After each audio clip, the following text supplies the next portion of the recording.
Hey y'all, my name is Jasmine Jones and I am a licensed clinical social worker, and you are now watching Black Girl, a Therapist in the Wild. This is a little show I like to call Therapist Sips and Reviews, and today we are reviewing Unprisoned, and we are sipping on vodka and ginger beer. I guess it's like a Moscow Mule. Look at me making mixed drinks and so anyways, as you can see, it's a little earlier in the day. I work on the weekend, so I got off of work a little bit early. And since there was so much Black woman excellence that came out last week, you are in tune for 3 videos. I'm going to do Unprisoned today. Tomorrow I'm going to do Swarm. And then Monday I'm going to do the last episode of Abbott Elementary. And, it's a lot. But I was so excited for all the Black womanness and doing things and artistry last week. I was just like, no, all of these need to go up, especially Unprisoned. Swarmed was good, but Unprisoned touches on, I feel like it's a love letter to Black women, especially Black women who don't have their fathers in their life at all or on a consistent basis. Moi. So I felt it in my spirit, my soul, every bit of me. It was magical. So anyways, let's get into it. This may be a little disjointed. Usually I go by characters, but it's hard not to mix up the characters. So I'm just going to tell the story and talk about what I felt about the story. And then you just let me know what you think. So Unprisoned is about this woman named Paige. She's played by Kerry Washington. I think her name is Kerry Washington from Scandal. And basically, she is a therapist, an MFT, a marriage and family therapist. And her dad has been in and out of prison since she was the age of 3. So the first episode of this is about her dad getting out of prison yet again. And it is aptly called repetition compulsion. And repetition compulsion is basically what I always talk about as the compulsion to repeat trauma. And, she basically tells the end of the show in the beginning of the show. But in the beginning of the show, she's specifically talking about her dad going in and out of prison and her, feeling like she's in this loop of this same traumatic experience and things like that. So anyways, he's getting out of jail, and, she is struggling in her life with just understanding herself as a person. And so he gets out and he immediately wants to move in with her. She's like, no, she has 2 rules. He can't move in and he can't ask for money. Actually, he doesn't want her to move in. Mal, his caseworker, wants him to move in with her. And she's like, no, we're not having that in our house. There is structure and standards. And I feel upset because throughout this whole show, she is trying to set structure. She is trying to set boundaries, but everybody is gaslighting her, making her feel like she needs to have this man in her home. She needs to, bail him out of jail when he goes back to jail. But her stepmom, or whoever she is, this white woman that her dad left her with, who's a narcissist and emotionally abusive for about 10 years of her life, while he was in jail, she gets to set the boundaries of not having him and her live with her. She gets to set boundaries of doing what she wants to do without having to interact with him on a regular basis. She's not guilted or made to feel like she's supposed to be doing this, or this. And I just feel like, why? She basically told him, so when he got out of prison, this is the stepmom, the white woman that he dates. She basically told him that, oh no, you can't live here. And he was like, why? Because I have a job that I'm not going to put at risk because of you. And I'm just like, so what's her name? Carrie? Your daughter ain't got a job. She could lose her license if you fuck up and embarrass her. I don't understand. So he eventually ends up moving in with her because basically he was going to stay at his homeboy's house, and his homeboy was still in the life and had young niggas around him that were still in the life, and they had guns over there and was doing extras. And, so he ends up coming in the middle of the night and being like, can I stay here because I just want to work on myself, and I cannot work on myself in that environment. And I am all for love and caring for your loved ones and taking care of them and things like that. Don't get me wrong. That's not what I'm saying. But when specific loved ones show a pattern of toxicity, a pattern of maladaptive behaviors and things like that that is detrimental to you and your mental health, that's when you have to start to reconsider and be like, this is continuing to happen, and there has been no change in this situation. I've always led him back into my life. I've always consistently been there for him, and he continues to make the same decisions and mistakes. And now he wants to do the same thing again with absolutely no proof of his ability to change. Because the same things he did in this show, getting the job at the, trying to get the job at the food place, trying to get the job at the, Goodwill.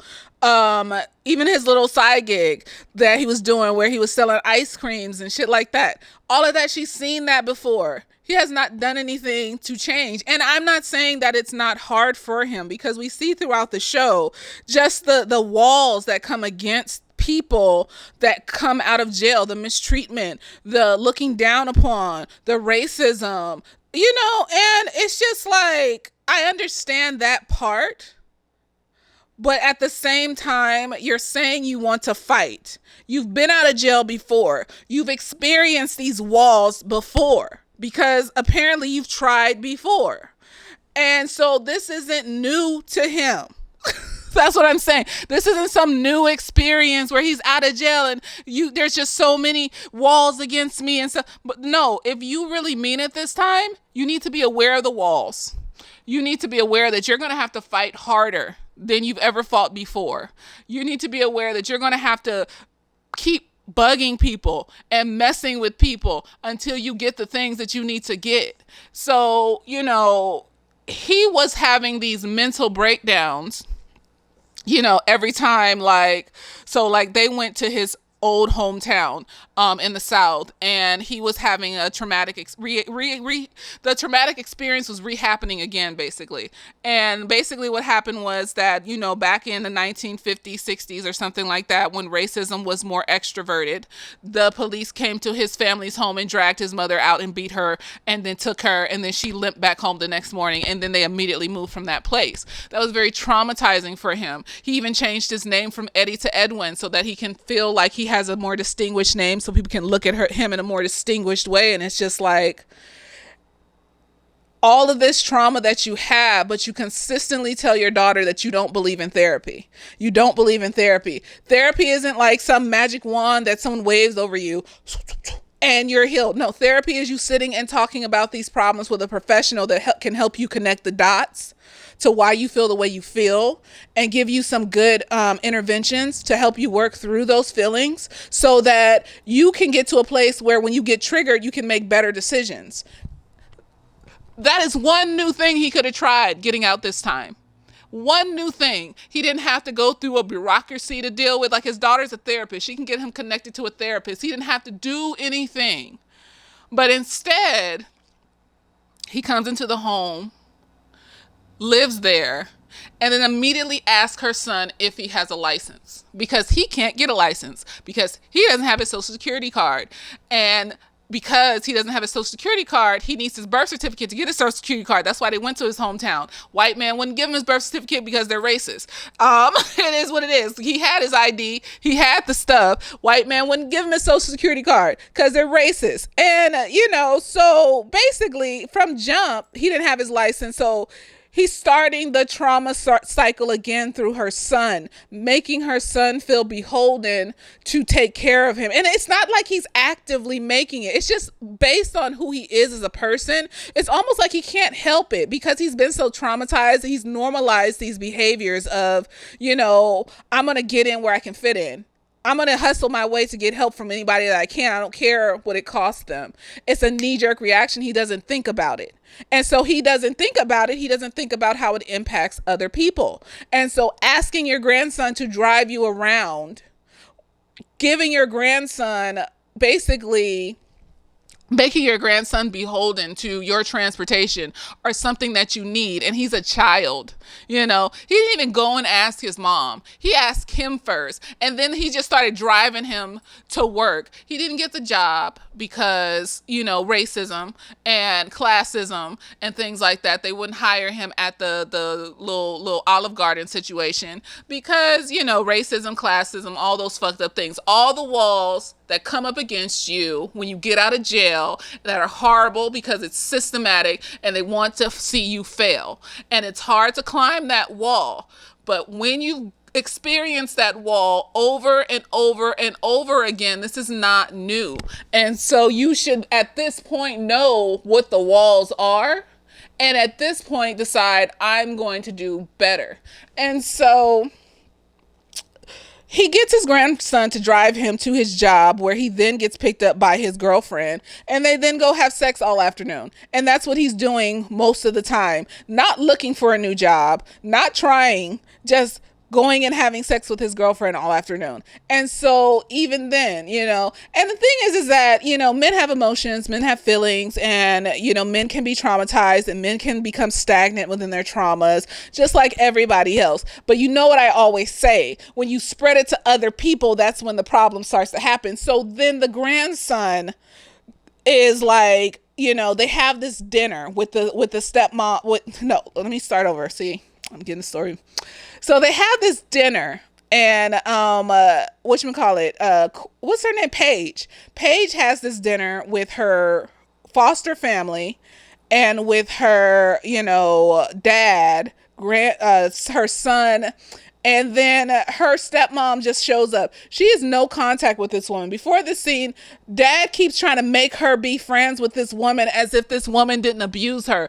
That's why you need to go to therapy, to understand how this woman abused her. She abused her emotionally. She made her feel less than about herself. And then she did little nice things like teach her about Madonna, so that, you know, that's the honeymoon periods of that relationship. And so he was just like, oh, you need to forgive her, Paige. You need to get this hatred out of your heart, Paige. Like, the hatred is there for no reason. She went no contact with this woman for no reason. I mean, she went no contact with this woman for a reason. And he's just like gaslighting her, making her feel like she gotta be like beholden to this woman and apologize to her after being abused by this woman for 10 years.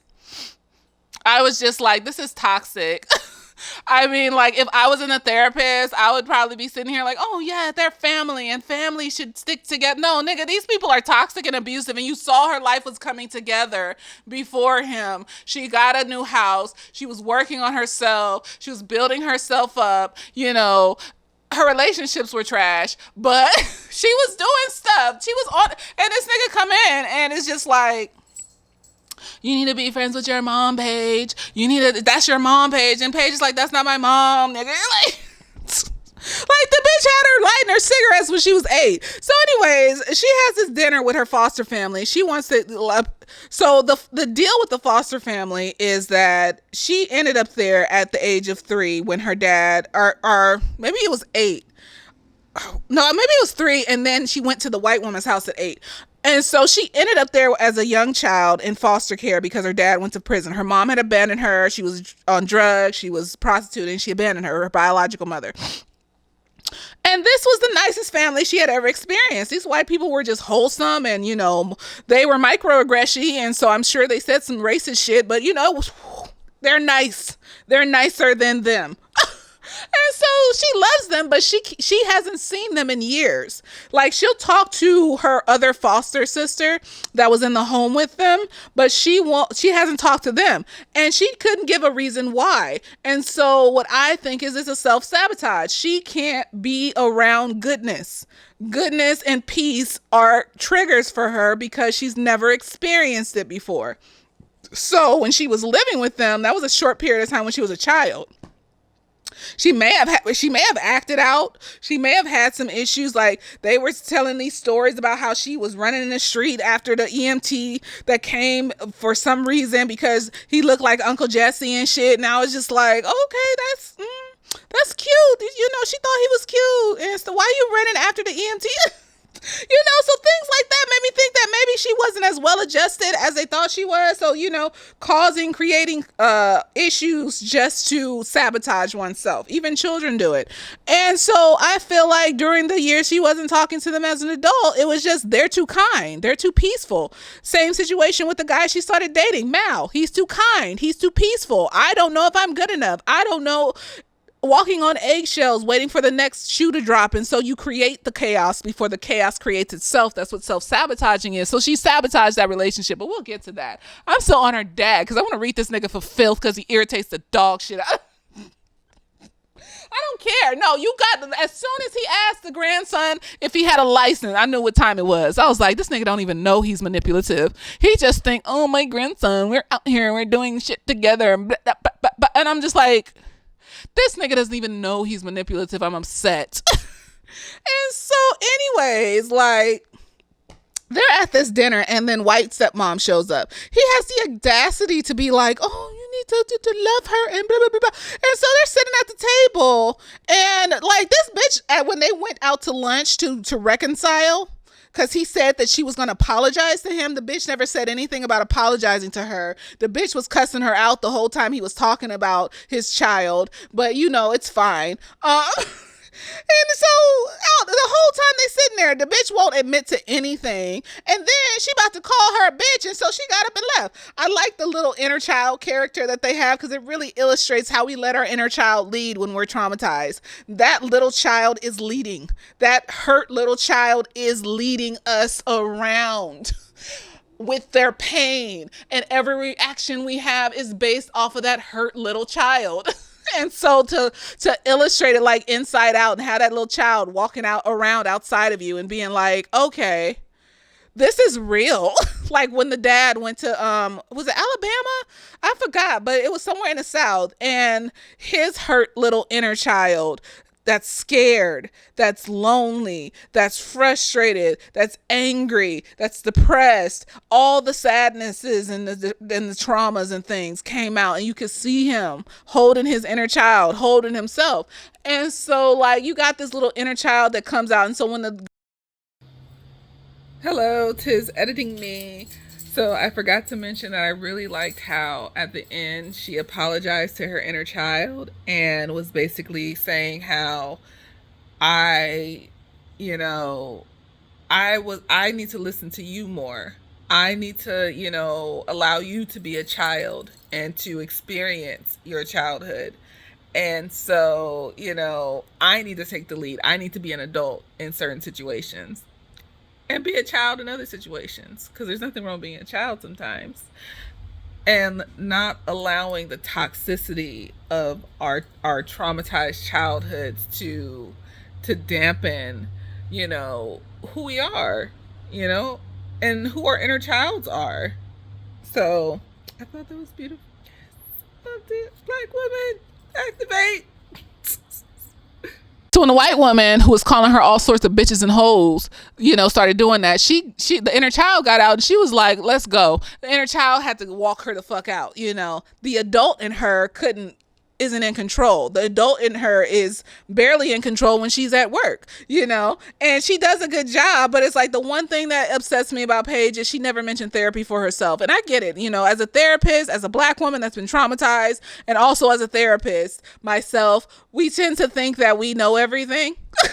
So we don't need to go to therapy. I know the skills to do the things and the stuff and the whatever. But we never do those things for ourselves. I'll be in session telling clients, you need to take deep breaths and meditate and be mindful of your emotions in the present, and half-ass doing that shit at home. Just like, I know the answer. I don't want to practice. So, but I know what to do, so I'll do it eventually, and so I think that like I didn't go to therapy until like about 2 years ago, and I'm about to be 36. So I had to have a breaking point, an embarrassment, and then I was just like, you know what? It's time to see a therapist about these things, because you do want a husband and a child one day, don't you? So like you can't keep suspecting these niggas of being nefarious and then going off on them and then having like these breakdowns and shit, because that's not healthy. So I went to therapy, and so yeah. So basically, like, she's out here like not going to therapy, And I'm just looking at her like, girl, you don't see the problems? You don't see, you with some raggedy fucking white man. His skin looked like sandpaper and dust and bloated away. And he don't want to be with you. Dad giving these pep talks because a snake knows a snake. You know, so I'm going to listen to a snake about a snake. And if I suspect a nigga being a snake, I'm going to ask the snake, what do snakes do?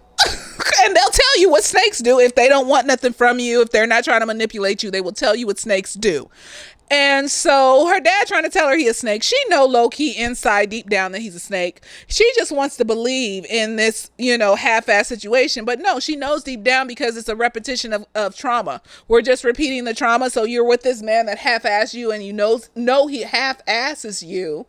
And, you know, you make excuses and your consciousness is just making excuses and reasons why and brushing it off and whatever. But your subconscious knows what you're doing. And that's why you feel a type of way every time he fucks around on you. I'm just saying, not fucks around on you, but basically just doesn't want you involved in the inner circles of his life at all. You're just a side bitch. You're the bitch he fucking on the side. He's probably never going to divorce his wife. He's lying to you. So anyways, like, they're at the table. This bitch white mom is there with the rest of the family. And she just is so upset that Paige is over here glorifying this other woman. She was so great. Super wonder mom and blah, blah, blah, blah, blah, blah, blah mom and d mom and calling her mom. The audacity of her to call this woman that treated her kindly mom, while you treated her like shit. Whatever, girl. And then so she pops off at the mouth, starts saying bullshit. And this nigga gonna say, if you can't forgive her, Paige, you can't forgive me. Nigga, what are you talking about? She is telling you that this woman abused her. What are you talking about? Like, I believe in forgiveness, but forgiveness to me don't mean you got to be around niggas. There's a whole, let's go back to the root of forgiveness in the Bible. Okay. There's a whole chapter called Proverbs. And multiple times throughout that chapter, it says, do not be around a fool. Do not suffer a fool. Do not let a fool intrude into your life. So if you got a whole chapter saying, stay away from dumb niggas,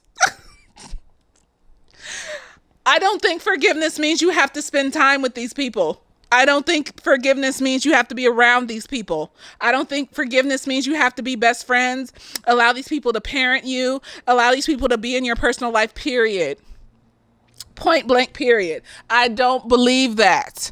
And so forgiveness to me just looks like I'm going to release the negative energy that you have left inside of me, the anger, the resentment, the hurt. Like, I don't want to feel that way anymore. I don't want to be wishing your death and shit like that. I don't want to be having fantasies about murdering you because you're a horrible person. Like, that's a lot. It takes up a lot of energy. I could be doing other shit like, oh, revenge, persecution. Like, the best revenge is living in your bestest life, because those people are dead inside and they have to live like that.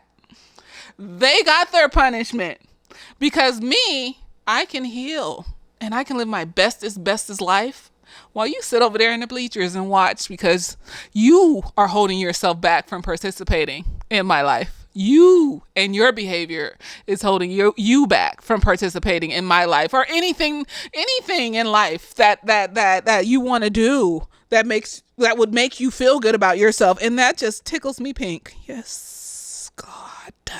Because I'm a lazy hoe. And I am a lazy hoe even about revenge. I'm not doing extra shit. I'm not embarrassing myself. I'm not going to jail for no motherfucking body.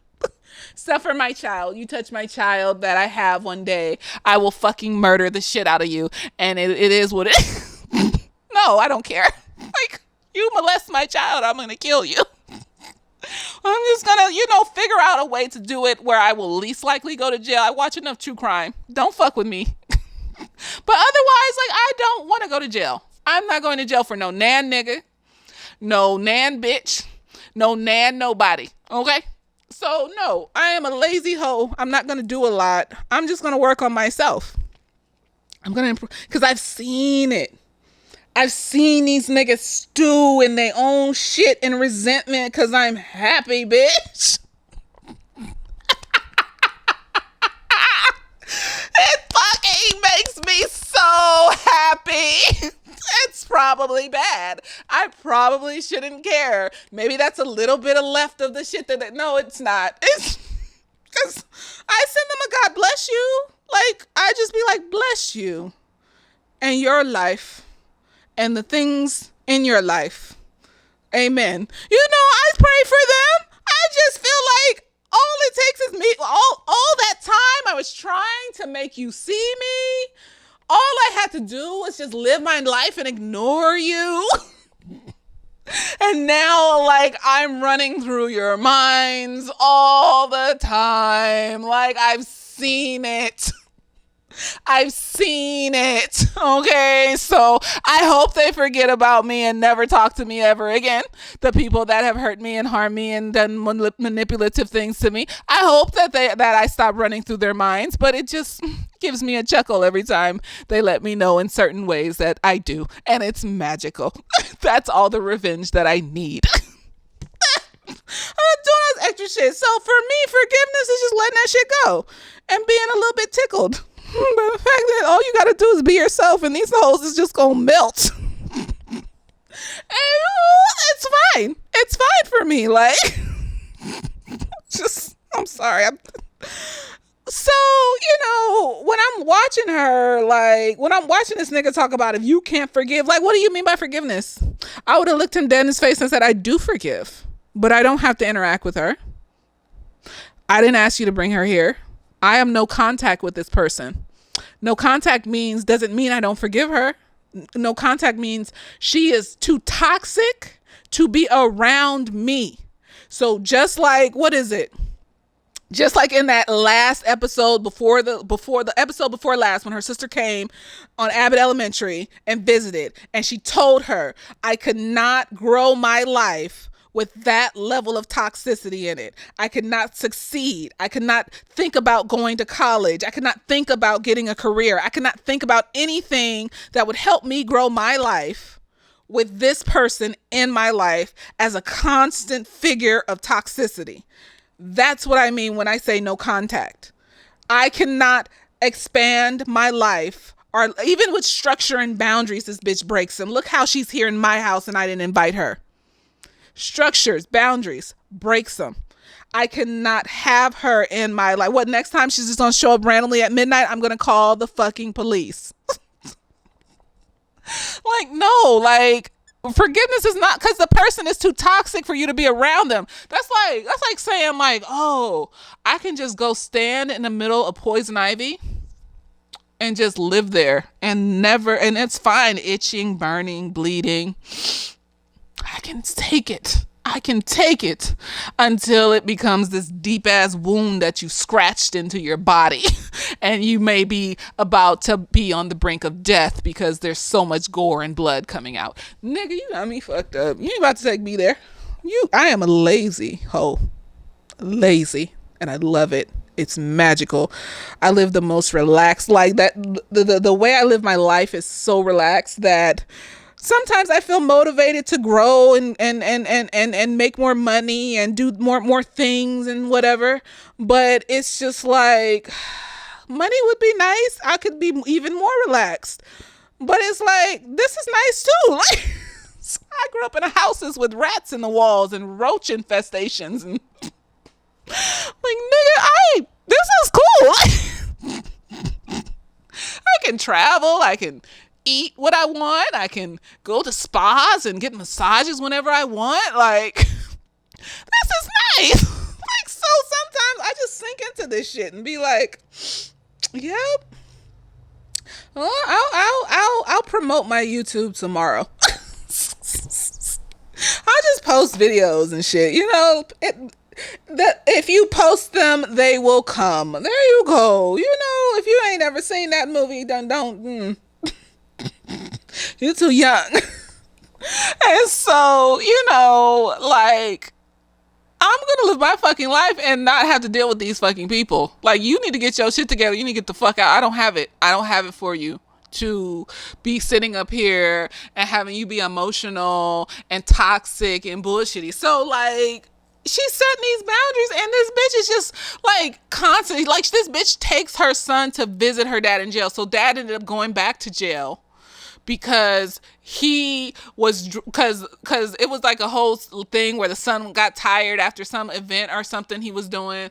Oh, he took him to, because he likes to play like Pokemon, some shit, or card captors or whatever the fuck, and he goes to events, and so he took his grandfather to go to the event and shit.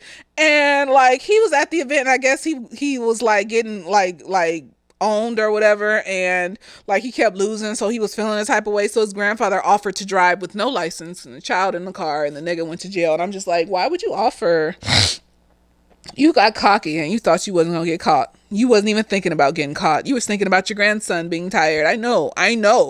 Okay, I know the intentions were genuine. The road to hell is paved with good intentions. That's why you have to be on it like that. That's why you have to be vigilant about your shit, because shit like that happens. Now, it was a mistake. He got out, so it wasn't some shit where like he went back to the penitentiary and had to stay in there forever until the day he died, so it was a mistake. But I just don't like how he keeps using the grandson. Not even he's allowing the grandson to do shit for him. The grandson got the card for the Goodwill from the white family, the white foster parents, and saved it for his grandfather and gave it to his grandfather because he was worried the fact that his grandfather didn't have a job. He's a child. He's not going to clock the audacity of him being a child, driving his grandfather to a job that he knows his grandfather doesn't have, and having to hold that secret as a child for his grandfather. He's not going to clock the audacity of that. He's not. And his grandfather knowingly using him to drive him. Like, why didn't you let the bitch pick you up on the corner? I mean, like, I would just be like, I'm going to walk. It's a sunny day. Like, a friend is going to take me. Why use your grandchild? Why allow him? It's like fuck boys. We always go back to fuck boys.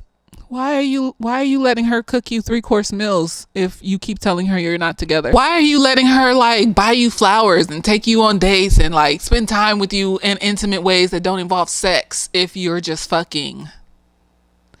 Why aren't you telling her, no, I don't want to take this because it doesn't seem right, if you're just fucking? Why aren't you taking the reins? Because obviously she's not able to. And just being a bigger person and just saying, I don't want this. I don't feel like it makes me feel bad that you're hurting yourself on me. And obviously you got some stuff going on to where you can't let me go. So I'm going to have to step back from you. He did that at the end of the show. He basically realized after Mal read him for fucking filth, that's how I impact. Oh, my daughter can't have viable romantic relationships. That's why you need to go to a fucking therapist. That's what you got a therapy session with that filth that was read. Okay. You got a therapy session. Okay. And I just feel like, why are you taking the offerings from your grandson? He just wants to spend time with you. He just wants to spend time with his grandfather because he doesn't have his dad around and he has abandonment issues from that. And so he wants to spend time with you because he doesn't have that male figure in his life that represents a dad type figure for him. And you are taking advantage of that. That is not okay. Like, you're having him drive you to work knowing that you don't have a job just so you can fuck your girlfriend all afternoon. And your justification to your daughter was, well, he doesn't know about it. So, he never knew anything. But the fact that you allowed it, like, why are you allowing this child who doesn't know better, like, to break himself on you? And that's why he had a whole fucking meltdown when you left at the end. Like, you watched this nigga build himself up on you and grow hope and dreams and try to fix your life in every fucking direction just for you to fucking leave at the end and it all come crashing down and burning and this nigga's traumatized again. Paige didn't want that for her son. Paige did not want that shit for her son. She did not want her dad to traumatize her son like that. And I was so upset. Like, how you gonna do that? That's a child. Like, I know he did it to his own child, and that's why we see her inner child running around all fucked up and messed up and angry and sad and emotional at the same time. And I just,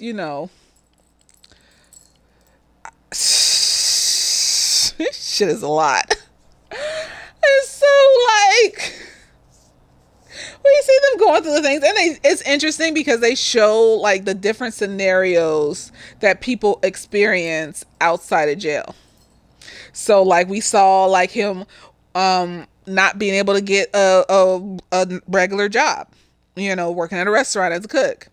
We saw, and that's what a lot of people try to do, just work like at Target or at a restaurant or just at a like menial labor, something that'll get them some money on a consistent basis after they get out of prison. And a lot of places won't hire them, and they'll do some shit like that. We saw him like, well, he tried to do his own little side hustle, and he tried to do the little ice cream situation, and that was cool, and he saved a lady dog, and I was just like, he broke her window, but like the dog, she was white. It could have, oh wait, was she white? No, she was Latina, but like, it could have went either way. She could have been anti-black, and so I was just like, wow, he broke her window. And we saw that like he got famous and it went viral for a little second, and I'm just like, that's the type of shit that be happening. Like, remember that dude from like a few years ago, that homeless dude that was on the street, and like he sounded like a radio jockey and shit, and they gave him hella money and they wanted him to come on TV, and he was famous for a second, but like he couldn't hold it together because they didn't address his mental health. They didn't address the fact that he's been through things, and because our foundation is how we feel about ourselves. I was talking to a client the other day about like Maslow's hierarchy of needs and how the first level is food and shelter and all this other shit. Like, that's the first level for our physical bodies.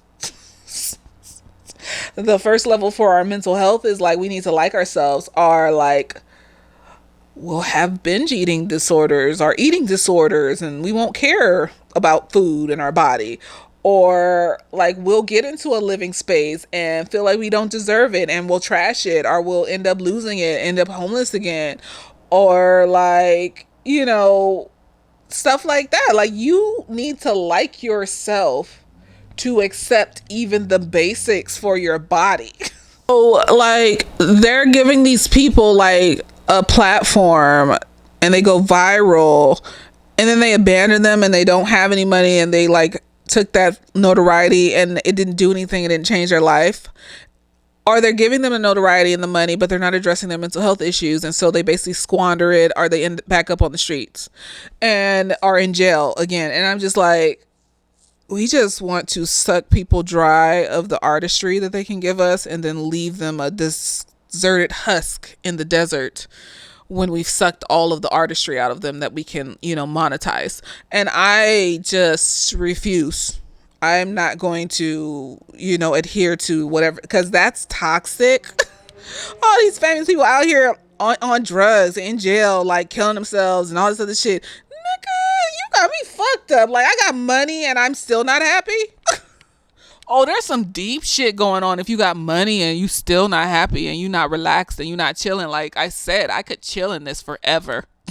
And I have moments where I'm just like, but just for the fun of it, I just want to see what getting a little bit higher would look like. Like being able to have a house and a backyard for my cat. She liked to go on the patio and shit and run around. Like, I'm sure she would enjoy a nice little gated backyard and shit like that. That would be cute.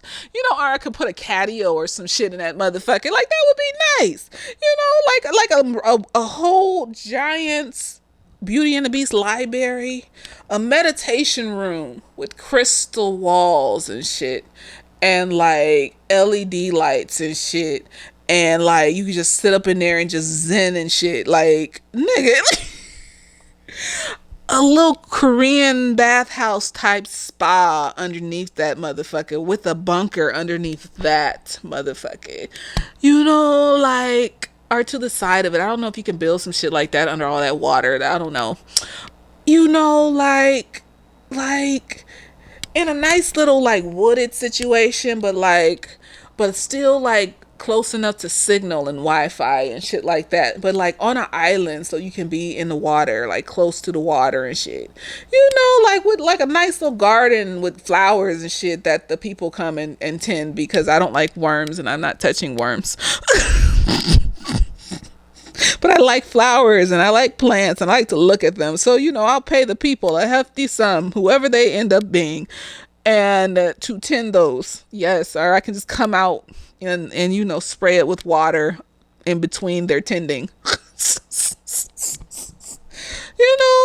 I think thinking about shit like that, I'd be like, I could upgrade a little bit. I could upgrade some, and I just be like, and then I get comfortable again. So it comes in waves. So like I said, like, you need to be content, my nigga. Like, you need to find a way to be content in this life. Content is like a straight, like, I am pretty chill most of the time. Like, if something bad happens, I know I can get through it. So even with the emotional fluctuations that happen in the bad thing, I know that I will eventually do the things I need to do to get back to chill. If something good happens, extremely good and magical and wonderful, I will experience it and immerse myself in it, enjoy it, and allow it to, as nature does, fall back to that peaceful space where we're just chill and we can sit in companionable silence and we can just do chill things and everything's wonderful and magical and beautiful. And that is the space that I try to live in every fucking day of my life, because that is a healthy space. But, like, these people out here just is like, they living in this space. And I can't have that around. I can't have this space around me, because I will go to this space too and I will cuss you the fuck out, and then I'll black out, and then I'll do something that's probably wouldn't be okay and might end me up in jail. So I immediately shut it off. I immediately just be like, no, you just be gossiping all the time and mean and shit, like, to other people. And I'm just gonna gently pull back from this situation and shit. Oh, you just be giving them backhanded compliments like 24. That's weird. I'm just gonna gently push it back from this situation and shit. You know what I mean? Until eventually you wondering where I went. I don't know where I went. I'm gone, girl.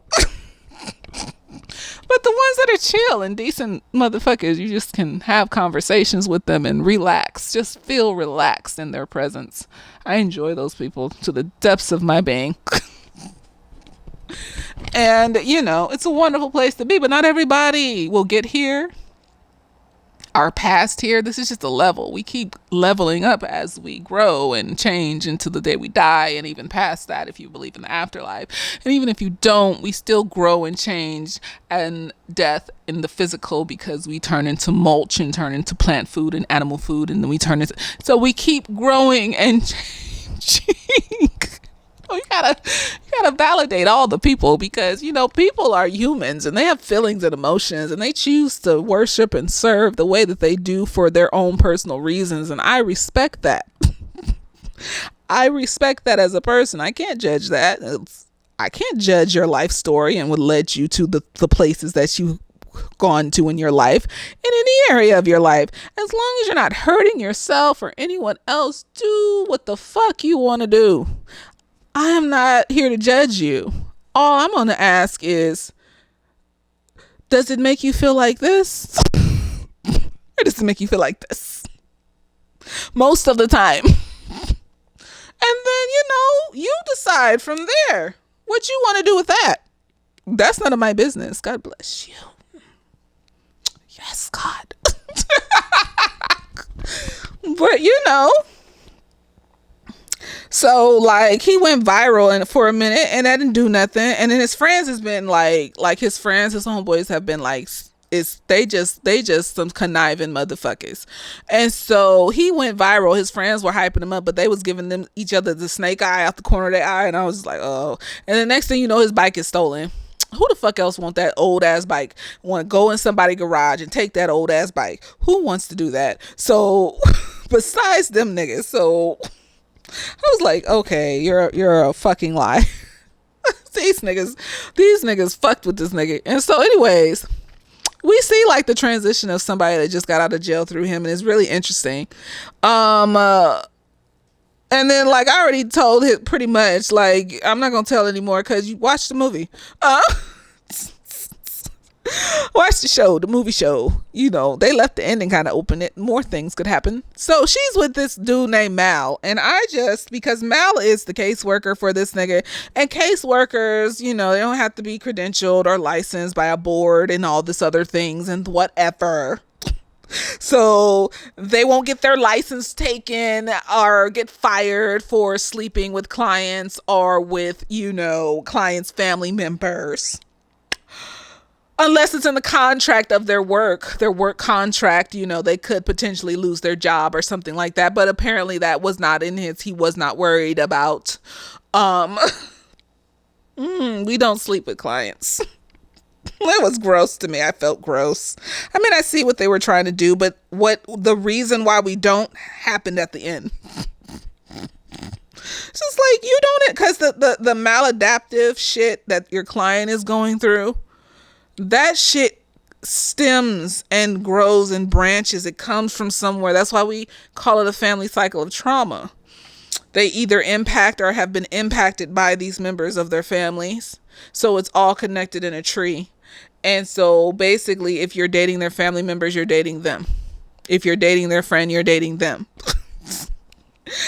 And that is a power dynamic that, you know, is like, it's weird because caseworkers do handle mental health and life structure and all this other stuff. They go in depth into the personality of who the client is as a person, their behaviors, their emotions, and all this other shit. They still basically do what therapists do. It's just different. And, you know, it's not like being a doctor where you're just dealing with the organs and the muscles and the bones of the persons. You not knowing them. They're not like family and shit like that. They like, you know, it's still there's a disconnect between still, like, emotionally. Like, you can, if you have a patient that you've known for a long time, but like, those patients, I'm sure, are not like the majority of the patients doctors have. And so it was nasty. And, you know, when what happened, I was just like, well, that's why we don't date our clients people. But at the same time, I tried to disassociate. You can use disassociation for good. Like, I try to control it. So basically how you do it is you just turn it on when you don't want to be present, but you want to look like you're present. So like if someone toxic is just like, toxic, I just disassociate, start thinking about my like grocery list, and I just look over it. They don't know they're not okay. And then you just, oh, I gotta go to that. Damn, I need to shit. And then okay, you're dead. Okay, I gotta go. And then I'll be gone. And then you like vent after, because they're still going to be impacted by emotions of the situation, even when you dissociate. Like, your body still keeps score and all the other shit. So then afterwards, you just go and you like decompress. You just go like, you know, like journal or some shit, meditate, some shit like that. So I tried to dissociate and pretend that was not her dad's caseworker. And then I got upset because I was like, this nigga is perfect. Black, beautiful faceted, square of chested. You know how I feel about the square of chested. One day my face shall lay completely within the square. It'll be magical. My God moves mountains. Shut up. And I was just like, she just kept questioning it throughout the fucking movie, show, whatever. And then dad kept chirping behind her back, you don't really love him. Why is he texting me instead of you? And I was like, nigga, you let her figure it out. Okay? We don't need your mouth. You let her figure it out. Nigga, if God sent, I know I probably would question, self-sabotage. I want to, I would probably have to be friends first, you know, just to ease into the possibility that you are actually what you present yourself to be. But nigga, if I get a hint of it, I ain't letting it go to it show me that it ain't it. I will do what the fuck I need to do. Tighten the ship. Go back to therapy. I graduated from therapy, but I'll go back to therapy. I am not, after all this time, and then wait some more. But she's not where I am. And I had to keep telling myself, nigga. And she went and fucked that old, and she was like, I just needed to fuck him just to know that I didn't like him. Bitch, shut the fuck up. You fucked him because you wanted to self-sabotage. I was just the horror, the degradation. I hated it. Boo. How you get Mr. Perfect and he's black and he's tall? The whole movie show thing. Dad is like, you don't even date black men. I like how they showed how colorism can develop. You know, just how Lauren showed how horrible baby daddies can be, how they develop, how they start where it starts. I love how they showed how colorism can develop and form in many ways. How's she gonna date a black man when you bringing around all these white hoes and other bitches? You dating black women? You got this big ass Lithuanian bitch hovering around her, traumatizing her every day. Of course she's gonna be drawn to her fucking trauma, nigga. White family came along, was the only ones that was nice to her, seemingly. No, I caught that microaggression. Shut the fuck up, nigga. And you know, dad is a black man. That is horrible. Black men subconsciously must be horrible. Why would I even consider dating them? But she wasn't hateful about it because it wasn't like she was consciously doing this. So when you're consciously doing this, you're like them colorist niggas that always be talking shit about black women. You're aware of your trashiness. No, she wasn't necessarily fully aware of it. And then she dated this nigga and realized that she likes niggas too. And this nigga showed her that niggas can also be magical, wonderful, beautiful creatures of God. And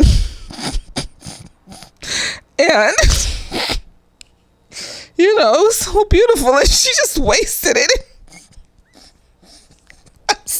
It's like food, okay? Like, if you touch my food, I will murder. Have you seen that video? I'm gonna try to find it and put it on here. Where this nigga he had his roommate, and it was this white dude. And the white dude was like taking his pizza. He was eating this nigga's pizza. And this nigga, he came up behind this nigga and ripped the back of his shirt like some reverse Hulk shit and threw this nigga to the ground. And I felt that to the very depths of my soul. And I was just like, damn. I didn't know I could be so violent. But I felt it in my soul. I was just like, why would you eat his pizza? Why would you eat his pizza? Why would you eat his fucking food? And you evil. You'd ask, if you asked, he probably would have gave you some. But no, instead, you sat up here and you ate this nigga pizza, motherfucker. You deserve everything you got, nigga. You don't care. And so that's what it felt like. It's just like, you dumb bitch. Oh my God. Y'all don't understand. You dumb, stupid bitch.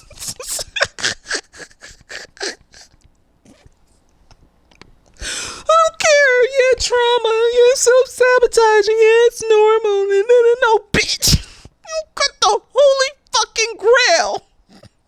And you just wasted it on the floor.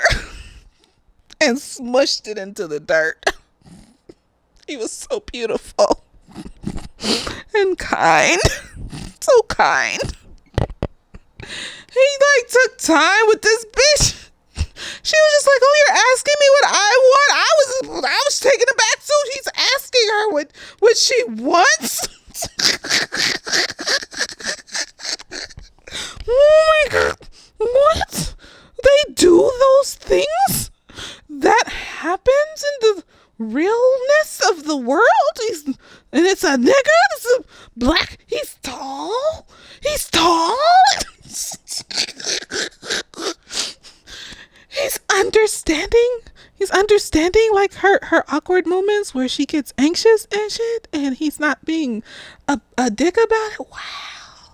Oh my gosh, he's understanding why she doesn't want to have sex in moments, and he's not taking it personal and getting emotional and gaslighting you and making you feel like shit. What the fuck? Oh my god. And I am so appalled. She just sat there and wasted it for that dusty, dirty old white man that don't even want to introduce you to his people. Oh, it hurt. It hurt. And I had to take a deep breath and be like, you know, you was there. You was there too, bitch. So don't sit up here and judge this hoe. And you was there. And you was doing stupid shit. And you was accepting bullshit when you could have had gold and shit, nigga.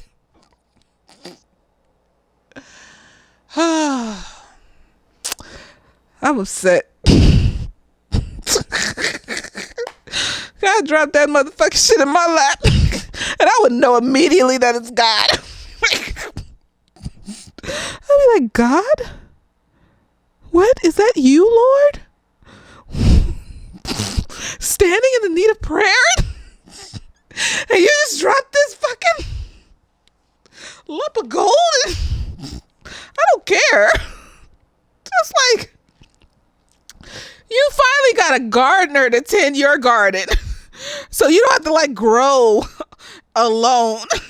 Like some fucking cactus in the desert, just trying to soak up as much water as you can to like keep standing. Like, this nigga is coming. He's gonna help water you. Help you through some shit. Hold your hand and shit while you do the shit. I was appalled. Upset and appalled. I know it's wrong. I don't care. This is my real true feelings. I don't know what you want. I'm not going to sit up here and bullshit and lie and be like, oh no, but I understand because trauma can make you do things and she's just not ready for, that. And she just has to work on herself. And one day, maybe that will come back around in another form. And where you see that them niggas at? Where? When will that happen again? That was like walking down the street and the Hope Diamond is just on the random street, random place, and it's just laying on the ground. And you just gotta have hope again. You just gotta hope. You gotta pray. You lost the last one, but one day God's gonna bring you another one. It's gonna be just even better. I don't know how he could be better, but even better than the last. And I just, I mean, maybe that shit would have got annoying over time. Maybe he was a little bit of a people pleaser, trying to no, I'm trying to pull the straws to say that, he had some shit going on just to say that he was not perfect. I'm sure he had some annoyances and some stupid shit he did. And, maybe he farted a lot. There ain't nothing. I don't care. He chewed with his mouth open. Shit. I'm sure he had some stuff, that would make it where it's just like, it's not so bad. It just wasn't the right time. And I didn't get a fuck off of this. I think I talked about everything. She ends up single in the end. And her dad has left and abandoned her son, causing even more trauma. So the cycle continues, and her dad, is like going back to his gangster lifestyle, and she gives this TED talk about, how we have to face things with radical honesty. I would have kept that shit in the deepest depths.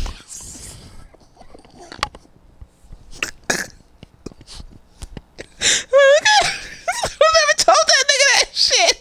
And I would have never done it again. I would have never done it in the first place. I would have never talked to that dusty Chris. But see, we're all in different stages and phases of healing. I'm trying, y'all. I know it's wrong and I don't care. I'm gonna be honest, I don't care. Like, I don't. We're all in different stages and phases of healing. And she wasn't ready for this amazing man to come into her life and tend her garden. And, she wasn't ready for that. And this nigga read her dad for Phil, talking about how her dad made it so that she can't recognize good things. And, kudos, nigga. Kudos. Cause fuck that nigga. He ain't shit. He came and he re-traumatized her and he traumatized her son. Fuck that nigga. I hope he do feel bad. I hope he do, you sorry motherfucking nigga. Stupid. He could have had it all. She could have had it all. And them niggas was gaslighting this bitch to have this nigga in her house. I'm upset. I don't like it. I don't like it. Not one motherfucking bit. It's upsetting. I'm upset. I don't care. Oh God, I need to stop. Oh Lord Jesus. Okay. That was the show movie thing. I hope there's another season, and her season of love can come back around again, because you started it off. You can't end it now. Like, you can't end it like that. That's some bullshit. Like, he said, so we're done. And then he just was cold with it. He was like, you deserve the greatest motherfucker in the world, and I hope you know that, but they not gonna be with you like this, and I hope you fix yourself. And I was just like, oh, I mean, it's the truth, but it hurt. It hurt. I was hurt because she was just stunned and shit. Like, I was just like, she was, I hated it. Oh God, he was like the angel came and he just sent the angel Gabriel, and then so understanding. That was an understanding man. Like, she could like have slip ups and shit, and this nigga understood. He didn't get emotional when she set boundaries and